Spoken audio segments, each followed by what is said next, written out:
खेतड़ी क्षेत्र के बिहारी लाल महाविद्यालय गाडराटा में रक्तदान शिविर का आयोजन बसपा प्रदेश प्रभारी प्रेम बारूपाल के आतिथ्य व बाबा भगवान सिंह बसपा प्रदेश अध्यक्ष की अध्यक्षता में आयोजित किया गया। इस अवसर पर ग्रामीणों द्वारा पूर्व विधायक पूर्णबल सैनी का नागरिक अभिनंदन किया गया। बाबा भगवान सिंह बसपा प्रदेश अध्यक्ष ने संबोधित करते हुए कहा कि बसपा प्रदेश में आगामी विधानसभा की 200 सीटों पर चुनाव लड़ेगी व सरकार बनाने में अपनी अहम भूमिका निभाएगी। उन्होंने बसपा कार्यकर्ताओं से एकजुट होकर के भाजपा व कांग्रेस को जड़ से उखाड़ने की बात कही। उन्होंने कहा कि दोनों ही पार्टी से जनता दुखी है।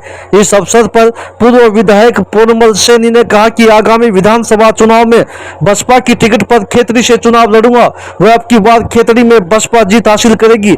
बसपा की टिकट पैसों से नहीं खरीदी जा सकती। उन्होंने स्पष्ट किया कि मैं खेतड़ी से चुनाव लड़ूंगा। उन्होंने संबोधित करते हुए कहा, रक्तदान महादान होता है जिससे किसी के जीवन को बचाया जा सकता है। इस अवसर पर सज्जन लाल चौड़ी, बसपा प्रदेश सचिव बलबीर काला, बसपा प्रभारी सुभाष मालिक सर, जिला अध्यक्ष बसपा विशिष्ट अतिथि थे। इस अवसर पर युवाओं ने बढ़ चढ़ कर के रक्तदान में हिस्सा लिया। रक्तदान संग्रहण जयपुर ब्लड बैंक की 3 टीमों ने किया। इस अवसर पर राजेंद्र नारोलिया, हवासिन बबेदवाल, बेनी शंकर सैनी, महावीर प्रसाद सैनी, कृष्ण कुमावत, कपूरचंद जहांगीर, प्रकाश चंद, नागरमल ढीकवाल, शंकर बबेदवाल, श्रवणदत्त नारोलिया, रवि मरोड़िया, निरंजन लाल सैनी, अशोक सैनी, जगदीश कुमावत सहित अनेक गणमान्य लोग मौजूद थे। कार्यक्रम का संचालन शीशराम सैनी ने किया। कार्यक्रम के अंत में पूर्व विधायक पूर्णबल सैनी ने सभी आगंतुक अतिथियों का धन्यवाद ज्ञापित किया। देखिए, आज बहुजन समाज पार्टी के जो हमारे पूर्व विधायक रहे हैं यहाँ से पूर्णबल जी सैनी, उनका जन्मदिन है। इस मौके पर इन्होंने रक्तदान शिविर का आयोजन किया है। तो आज जन्मदिन की बधाई देने के लिए हम आप लोगों के बीच में चल कर आए हैं। ये इतना जनसैलाब है, इसमें मामले में क्या कहेंगे? देखिए, जनसैलाब से प्रतीत होता है कि भाई पूर्णबल सैनी जी के बहुत चाहने वाले लोग हैं, क्योंकि जब ये विधायक रहे तो इन्होंने अच्छा काम यहाँ किया। तो आज उसी की बदौलत ये संख्या भीड़ जो यहाँ आई है वो दिखाई दे रही है। तो पूर्णबल जी ने जो पिछली बार अपने कार्यकाल में बहुजन समाज के लोगों को काम किया, उसी की बदौलत ये लोग इनके बीच में चल कर आए हैं और इन खुशियाँ मनाने के लिए इनके 50वें जन्मदिन पर शिरकत करने के लिए आए हैं। सर, आगामी अब चुनाव आ रहे हैं तो बसपा की क्या भूमिका रहेगी प्रदेश में? देखिए, बसपा राजस्थान में पूरी 200 सीटों पर चुनाव लड़ेगी और झुंझुनू की भी जो 7 सीटें हैं, पूरी 7 सीटों पर हम लोग चुनाव लड़ेंगे। और बहुजन समाज पार्टी का अब बार ये प्रयास है कि बहुजन समाज पार्टी कितनी सीटें राजस्थान में जीत कर आए तो बहुजन समाज पार्टी या बैलेंस ऑफ पावर बने और इतनी सीटें जीते किसी भी दल को बहुमत नहीं मिले।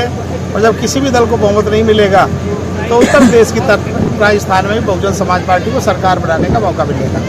सर, पिछली बार जिन लोगों ने दल बदल की कार्रवाई की है उनके बारे में क्या कहेंगे? आपकी पार्टी के मेंबर? देखिए, जो 6 विधायक जिन्होंने पार्टी के साथ विश्वासघात किया, गद्दारी की, हमने उनके खिलाफ चाहे वो स्पीकर हो, चाहे वो हाई कोर्ट हो, चाहे सुप्रीम कोर्ट हो, सुप्रीम कोर्ट तक हमने उनके खिलाफ लड़ाई लड़ी। लेकिन कानून में लचीली व्यवस्था होने के कारण जो है हमें न्याय नहीं मिल सका, उनकी सदस्यता समाप्त नहीं हो सकी।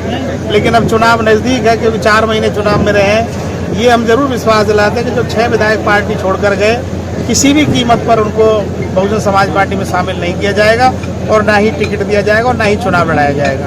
राजस्थान के अंदर बीएसपी की कमान आपके हाथ में, किस तरह की तैयारियां कर रही है? देखिए, बहुजन समाज पार्टी जैसे ही चुनाव खत्म होता है, जैसे 2018 का चुनाव खत्म हुआ, बहुजन समाज पार्टी ने तभी से अपनी तैयारी प्रारंभ कर दी।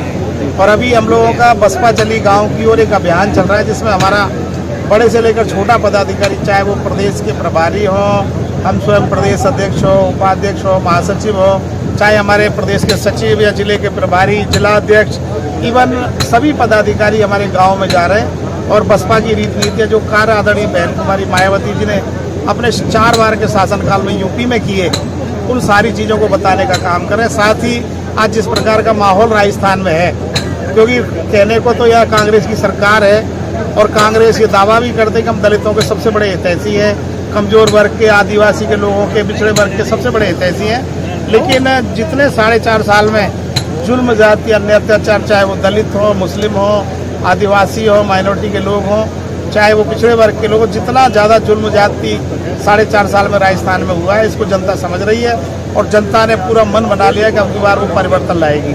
मैं तो कहना क्या पत्रकार जी, आप देखते हो हर बार ही कवर करते हो, हर वर्ष ही बहुजन समाज पार्टी की तत्वावधान में ये शिविर लगाया जाता है और जिसमें 500 से हजारों यूनिट हर साल जाती रहती है जो आम आवाम को काम आती है। नहीं, ये तो जन सैलाब तो अब आपने पहली बार कभी इकट्ठा करवाया हुआ कि आप सबके सामने है और बहुजन समाज पार्टी की अध्यक्षा बहन कुमारी मायावती जी ने मुझे 3 बार आशीर्वाद दिए, आप तो शक का तो कोई कारण ही नहीं बनता, पहले भी लेते हैं।